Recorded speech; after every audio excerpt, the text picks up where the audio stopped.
الرجيم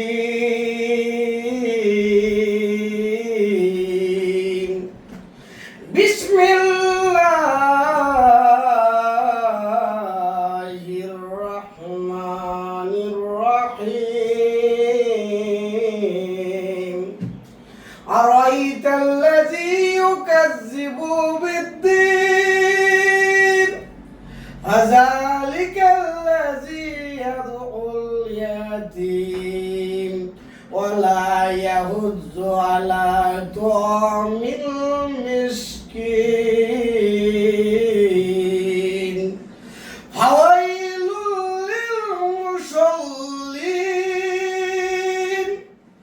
الذين هم عن صلاتهم ساهون الذين هم يراءون ويمنعون الماعون।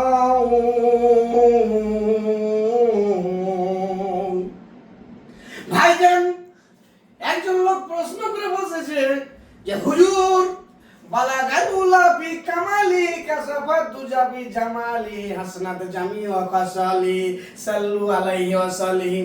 কারণ আপনি কোরআনের তাফসীর করতে এসেছেন, মোটামুটি আপনাকে ভালো স্যাম্পল দিয়ে শুরু করতে হবে। কারণ হলো দোকানে থাকে স্যাম্পল আর গোডাউনে থাকে মাল। আপনি যদি স্যাম্পল খারাপ হয় গোডাউনে যাওয়ার দরকার হয় না। তো আপনি হুজুর এইটা বলবেন কি যে বালাগাতুলা ফি কামালি কাসাফাতু জাবি জামালি, এইটা সুন্নাত নফল ফরজ না কি মনে করে শুনবেন? হুজুর রাগে যায় বলছে দুলা ভাই যে মিয়া আপনি কি ইসলামিক গান মনে করে শুনতে পারেন না? হুজুর গান গাইছেন কি দেখেন, পড়ো না কোরআন, কেন পড়ো না কোরআন, কপাল পোড়া মুসলমান, পড়েছো ইংলিশ মিডিয়ামে, বাবার ডাকো তাই ড্যাডি নামে, সরি সরি বললে কি আর কবরে কি পাবে না আসান, পড়ো না কোরআন, কেন পড়ো না কোরআন, কপাল পোড়া মুসলমান। কথা বলেন ঠিক কিনা? ঠিক। মডার্ন যুগের সব মডার্ন বেবি দেখে কারিনার হিন্দি ছবি, হিন্দি ফিল্মের ডায়লগিয়ার, কবরে কি পাবে না আসান, পড়ো না কোরআন, কেন পড়ো না কোরআন, কপাল পোড়া মুসলমান। কথা বলেন ঠিক কিনা? একজন মা তার ছেলেকে মাঠে বকরি চড়াইতে যাওয়ার পর, বাস্তব ঘটনা বলছি কিন্তু খুব মনোযোগ দিবেন, যারা হিজু করতে যাবেন তারা কিন্তু ইশারা করবেন। কথা বলেন ঠিক কিনা? আর যদি সব উঠে উঠে চলে যান জানবেন যে হুজুর ভালো নয়।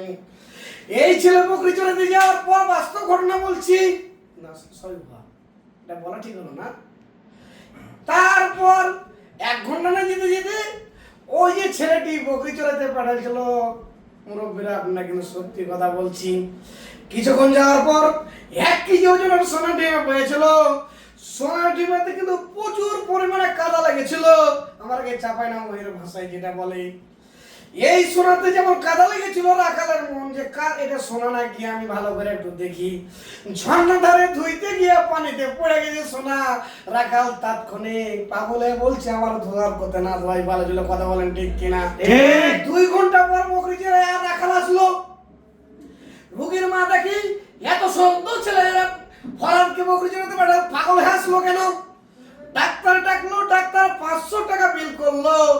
রোগীর মা ধরেন কি যে নাই মেয়ের মা 500 টাকার মধ্যে 300 টাকা দিল, 200 টাকা মাগে থাকলো।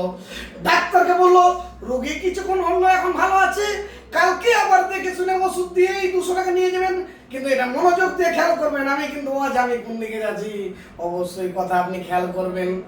এইবার সকাল হলো না, ডাক্তার সাহেব সুন্দরভাবে ইঞ্জেকশন করবো, ঘুম পাড়াইয়া দিল।